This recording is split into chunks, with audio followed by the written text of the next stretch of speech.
malam pemirsa Banjar TV dimanapun Anda berada. Malam hari ini senang sekali berjumpa kembali dengan Anda dalam satu diskusi yang pastinya bermanfaat sekali. Dan malam ini kita akan membahas satu tema yang penting terkait dengan kekerasan berbasis gender di situasi bencana dan krisis, di mana wacana soal kekerasan berbasis gender ini sudah mulai terungkap ke permukaan bersamaan dengan hadirnya berbagai undang-undang dan juga peraturan-peraturan. Tapi sebenarnya, apakah kita semua sudah mengerti mengenai kekerasan berbasis gender itu sendiri dan juga di situasi-situasi tertentu seperti situasi bencana? Nah, malam hari ini kita sudah bersama dengan dua narasumber kita. Di malam hari ini ada Ibu Hapniah SPD, beliau adalah Direktur Eksekutif PKBI Daerah Kalimantan Selatan. Dan juga ada Dr. Iwan Riswandi SHMH, beliau adalah pengamat sosial berbasis hukum. Halo, selamat malam Ibu, Bapak. Selamat malam Mbak Kiki. Apa kabarnya di malam hari ini nih? Alhamdulillah baik, sehat. Ya, sama alhamdulillah baik. Tapi agak suaranya ya, luar biasa. suaranya agak hilang. Tapi nggak masalah. Semoga ini tidak mempengaruhi perbincangan dan topik malam hari ini seperti itu. Nah, berbicara mengenai kekerasan berbasis gender nih, saya ingin ke Ibu Hapniah dulu. Sebenarnya mungkin apa sih Bu kekerasan berbasis gender itu dan kenapa kita penting untuk mengetahui bersama? Oke, baik Mbak Kiki. Kekerasan berbasis gender adalah kekerasan yang dialami oleh individu yang diakibatkan karena perbedaan identitas gendernya. Identitas gendernya. Apa sebenarnya Bu identitas gender itu? Ini berbeda tidak dengan jenis kelamin misalnya? Oh, sangat berbeda. Kalau jenis kelamin itu kan hanya ada laki-laki dan perempuan. Sementara kalau identitas gender itu persepsi di masyarakat yang menekankan relasi kuasa itu ada pada pihak yang dominan. Siapa yang pihak dominan? Ya tentunya karena kita budaya patriarki adalah dari pihak lelaki. Jadi ini yang berbeda ya. Kalau jenis kelamin berarti itu adalah bawaan dari lahir, biologis seseorang seperti itu. Jadi ketika manusia lahir udah langsung kelihatan tuh ini laki-laki atau perempuan. Tapi kalau kita berbicara mengenai gender itu berarti persepsi atau konstruksi dari budaya. Benar, peran-peran yang ada di masyarakat. Perempuan harus begini, laki-laki harus begini, itu yang dinamakan gender. Tapi kemudian ini bisa tadi menyebabkan kekerasan begitu ya? Betul. Akibat relasi kuasa. Akibat dari relasi kuasa. Jadi banyak sekali budaya-budaya di masyarakat yang mengatakan, bahkan membolehkan dan mungkin juga mengizinkan terjadinya kekerasan-kekerasan ini yang pelaku-pelakunya adalah laki. Padahal dalam hal apapun itu tidak dibenarkan. Seperti itu Mbak. Pemukulan itu tadi salah satu bentuk kekerasan. Kalau kita bicara tentang kekerasan berbasis gender ini kan ada macam-macam. Ada kekerasan fisik, contohnya tadi pemukulan, ya, jambak dan sebagainya. Kemudian ada kekerasan psikologis, ini kekerasan mental. Misalnya dia merasa ditekan, sebagainya, pengancaman juga. Ada kekerasan verbal, contohnya bullying, catcalling.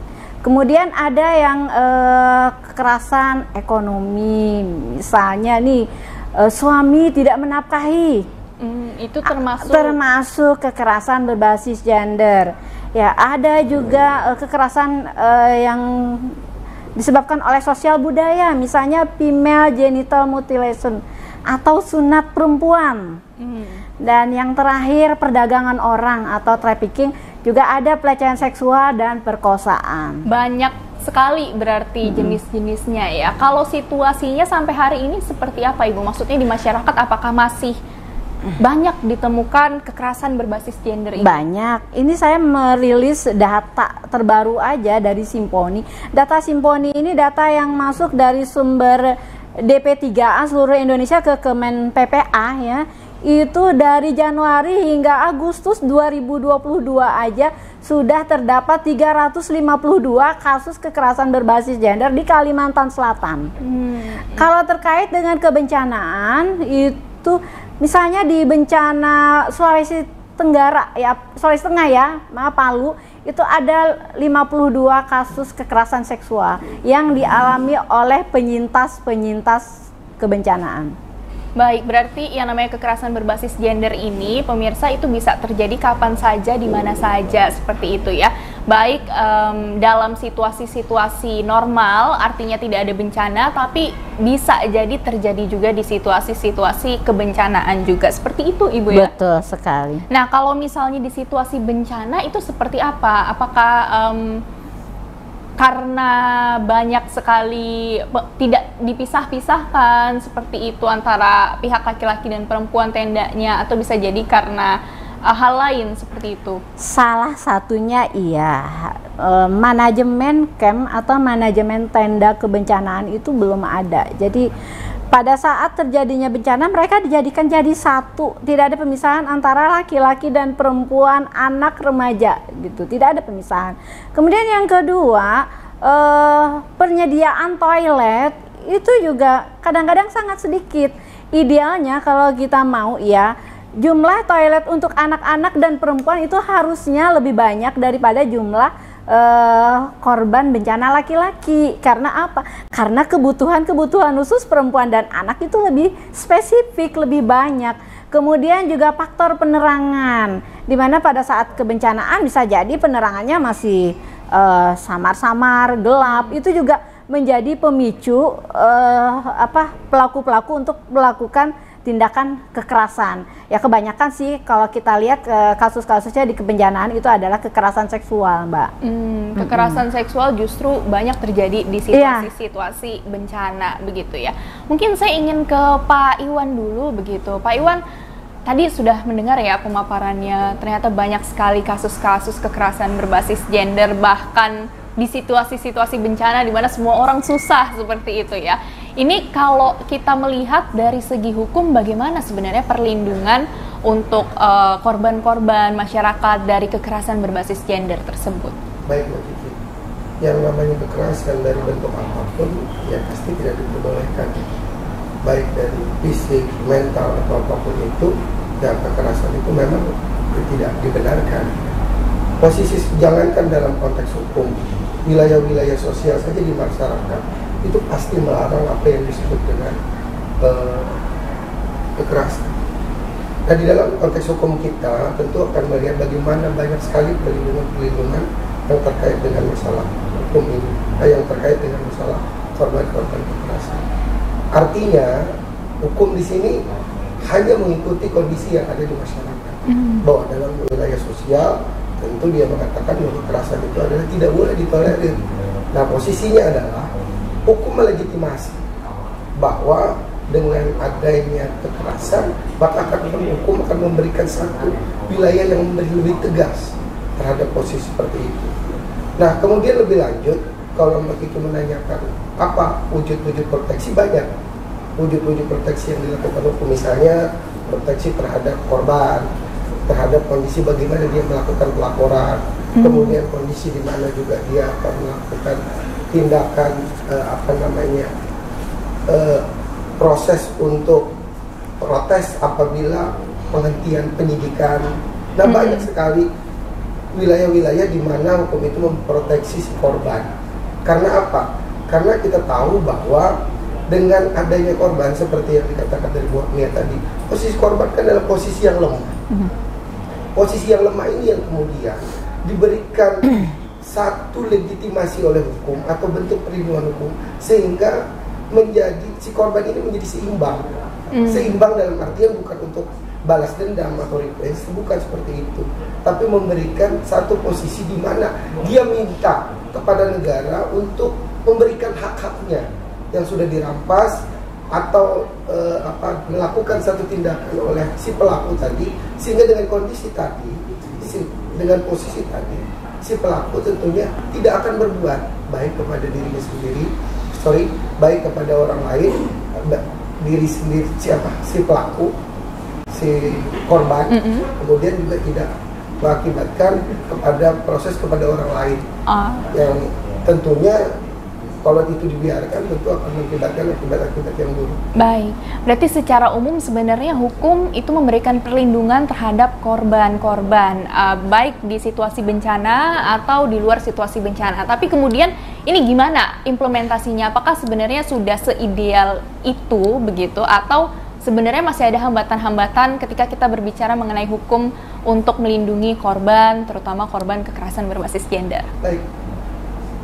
Hukum atau aturan itu kan hanya satu benda yang harus diimplementasikan sebenarnya, yang harus diwujudkan dalam bentuk konkret.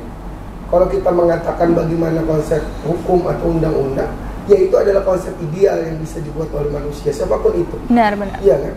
Nah, yang jadi masalah karena dia tanpa nyawa, tanpa ruh, dia harus diimplementasikan. Siapa yang bisa mengimplementasikan? Ya kita. Salah satunya penegak hukum, masyarakat, dan kondisi di mana hukum itu bisa teraplikasi.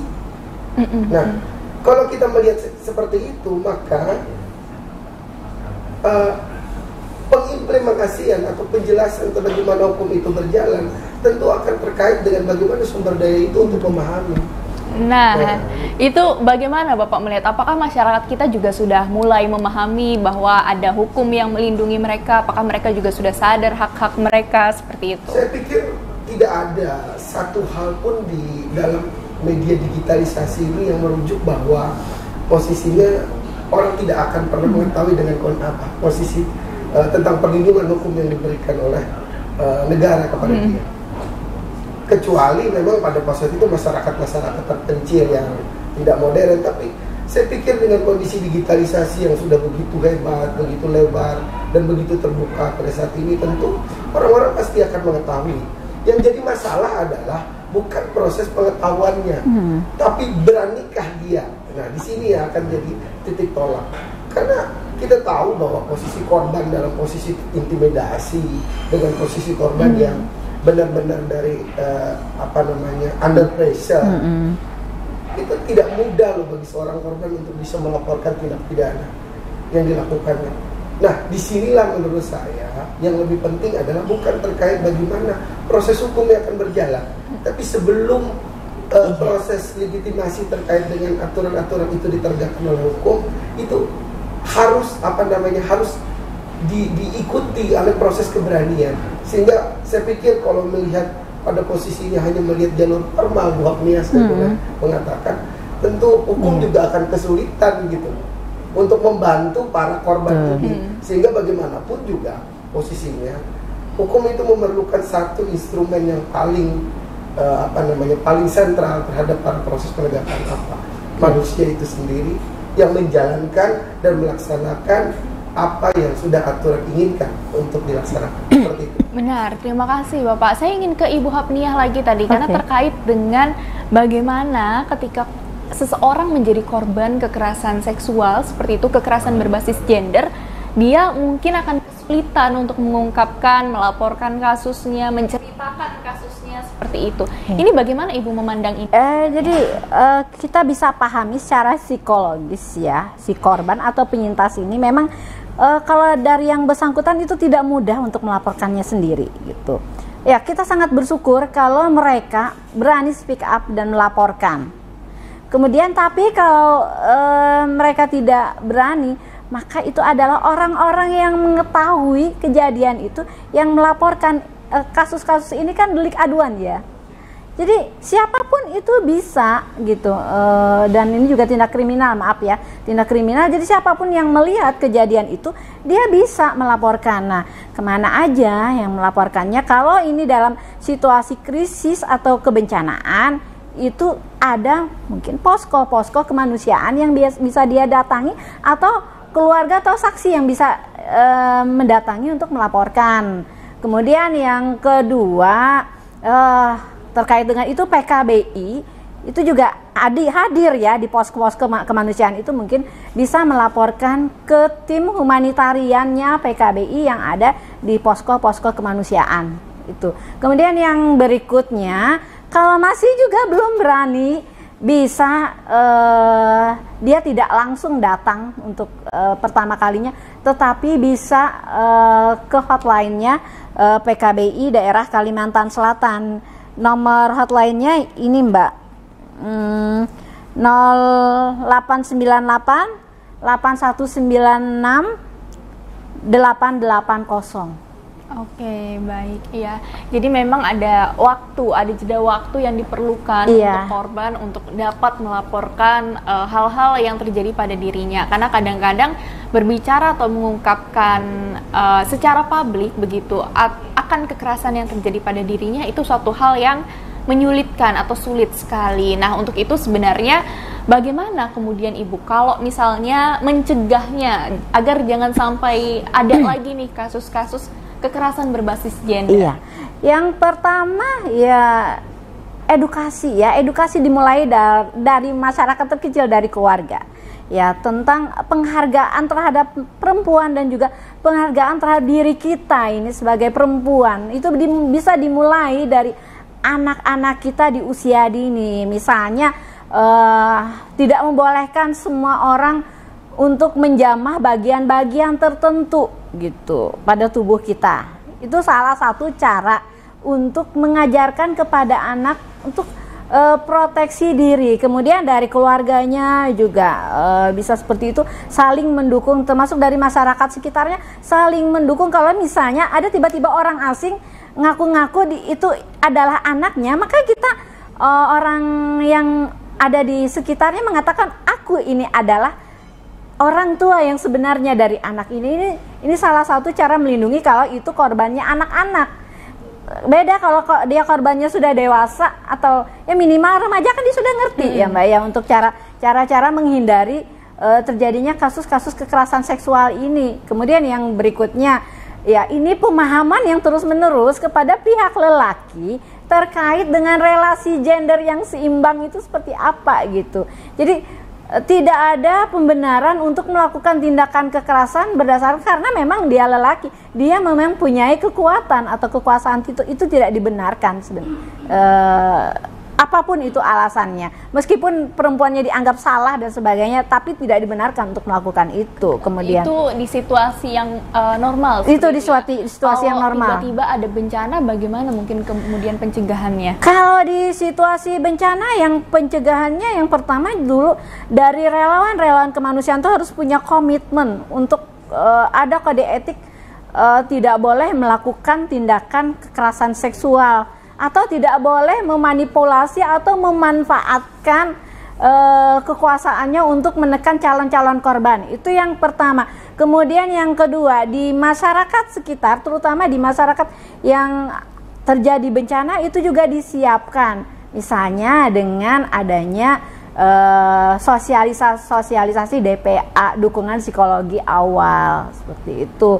Kemudian kalau di kebencanaannya itu juga kita sudah menyiapkan adanya subcluster yang spesifik untuk bisa memenuhi kebutuhan perempuan dan anak, misalnya subcluster Kespro dan subcluster PPA dan KBG. Subcluster PPA ini perlindungan perempuan anak dari kekerasan berbasis gender, dan menyiapkan juga tenda ramah perempuan. Oke, banyak sekali ya yang sebenarnya harus kita kerjakan bersama-sama kalau misalnya kita ingin mencegah atau juga paling tidak menekan angka kekerasan berbasis gender ini sehingga jumlahnya tidak semakin naik setiap tahunnya, seperti itu. Saya ingin kembali lagi ke Pak Iwan tadi ya, berbicara mengenai hukum. Kita tahu baru-baru ini Indonesia itu mengesahkan seperti itu Undang-Undang Tindak Pidana Kekerasan Seksual yang di dalamnya juga mengatur terkait dengan ini dikatakan sebagai undang-undang spesialis yang menaungi kekerasan seksual, seperti itu. Sebenarnya kalau melihat undang-undang ini kan baru, sebelumnya penanganan hukumnya itu seperti apa? Ya, karena undang-undang ini baru, karena memang undang-undang ini mengkhususkan diri terhadap kekerasan seksual. Kalau dibilang baru juga terhadap proses perlindungan terhadap korban juga, saya katakan tidak begitu baru juga dalam hidup. Kita tahu bahwa berbicara tentang subjek atau orang yang menjadi korban itu juga banyak dilindungi.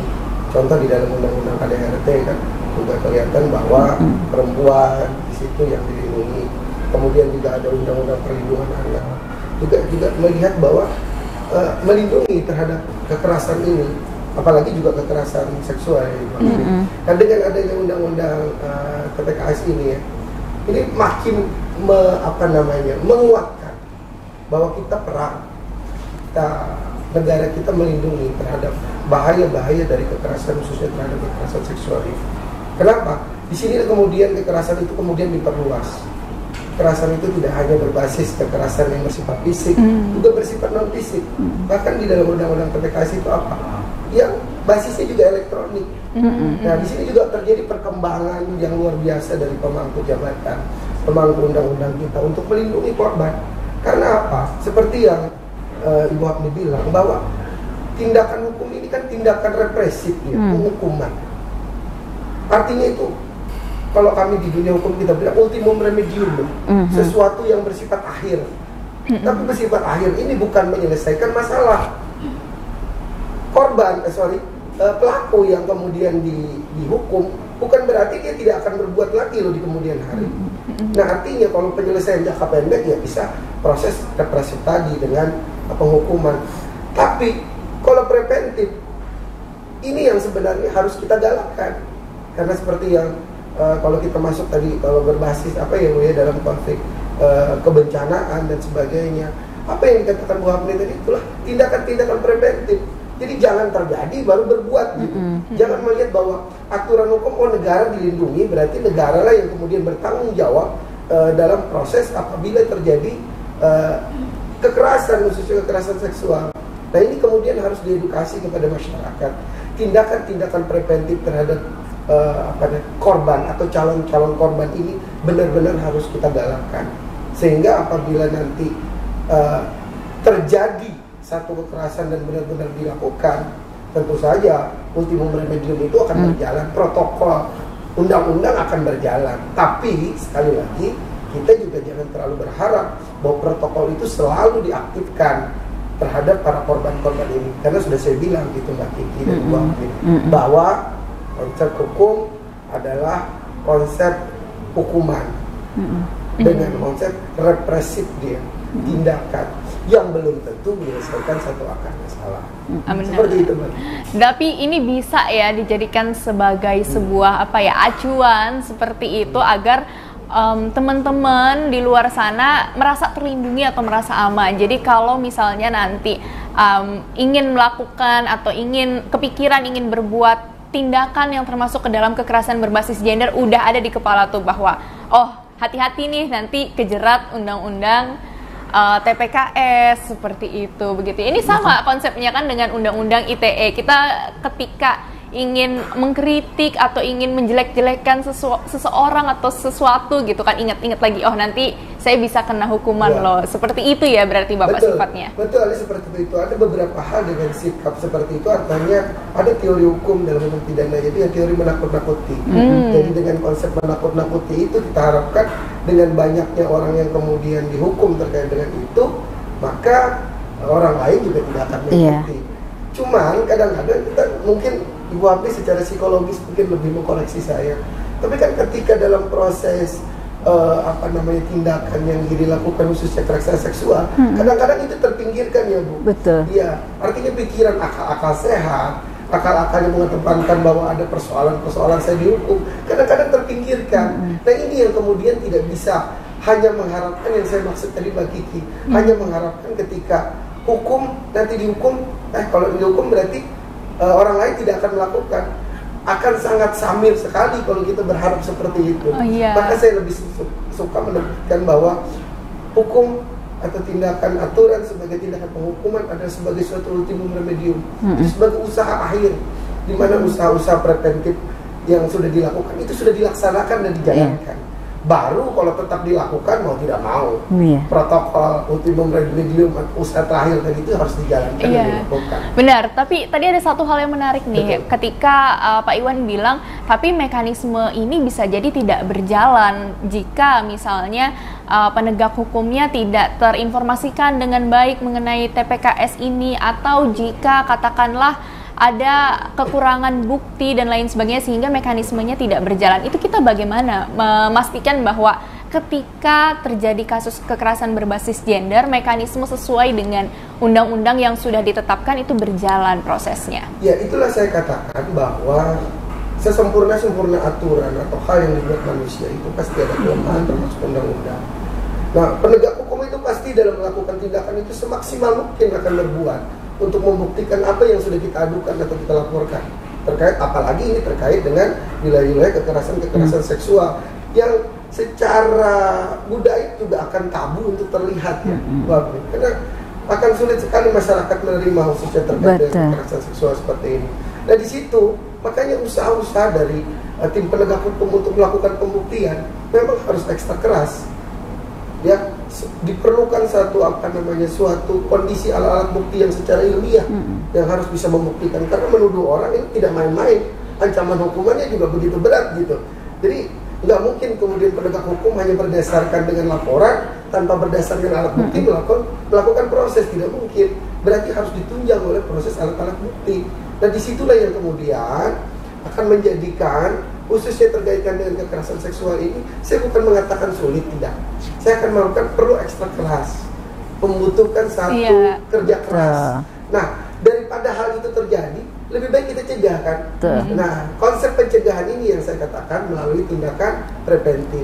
Proses preventif inilah yang menjadikan nantinya agar apabila nanti masuk ke wilayah hukum, nah itu dapat dikurangi gitu. Jadi kalau misalnya ada, mohon maaf, ini analogi saya, ada 100 karena sudah dilakukan tindakan preventif, bisa kita kurangi 50% aja, akan lebih bagus. Tapi 50% lah, biarkan nanti hukum yang berjalan, karena dengan usaha-usaha yang dilakukan secara preventif itu tetap melanggar dan tidak berhasil. Seperti itu, Mbak. Benar-benar, terima kasih Pak Iwan. Saya ingin ke Ibu Hapni lagi, berbicara mengenai usaha-usaha untuk preventif dan lain sebagainya. Kemudian bagaimana peran serta masyarakat dan juga LSM seperti itu untuk mencegah kekerasan berbasis gender ini, terutama tadi di lingkungan-lingkungan bencana seperti itu, Bu? Kalau peran masyarakat yang pertama harus ada kepedulian nih Mbak ya, peduli lebih ekstra, jangan lagi acuh, cuek dan sebagainya. Kalau selama ini melihat nggak hanya di kasus kebencanaan, di kasus-kasus umum kita melihat itu ada anak yang dipukulin habis-habisan oleh orang tuanya, kita mendiamkan aja, itu kan ranah pribadi gitu kan. Kenapa kita ikut campur? Kita mulai sekarang harus gitu peduli, minimal melaporkan itu yang terjadi.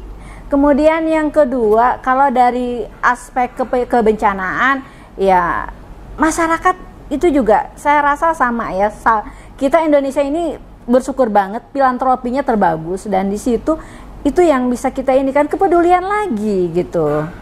Nah kalau dari LSM itu kan seperti PKBI dia punya program-program. Kita ada punya program-program terkait dengan pencegahan kekerasan seksual ini. Ya melalui respon, misalnya dia datang ke sekolah-sekolah untuk memberikan informasi terkait tentang Kespro dan KBG kepada anak sekolah. Baik-baik, ada banyak sekali seperti itu ya usaha-usaha yang kita bisa lakukan, tapi tentu saja pencegahan adalah kunci utama untuk menangani kasus kekerasan berbasis gender ini agar tidak terjadi.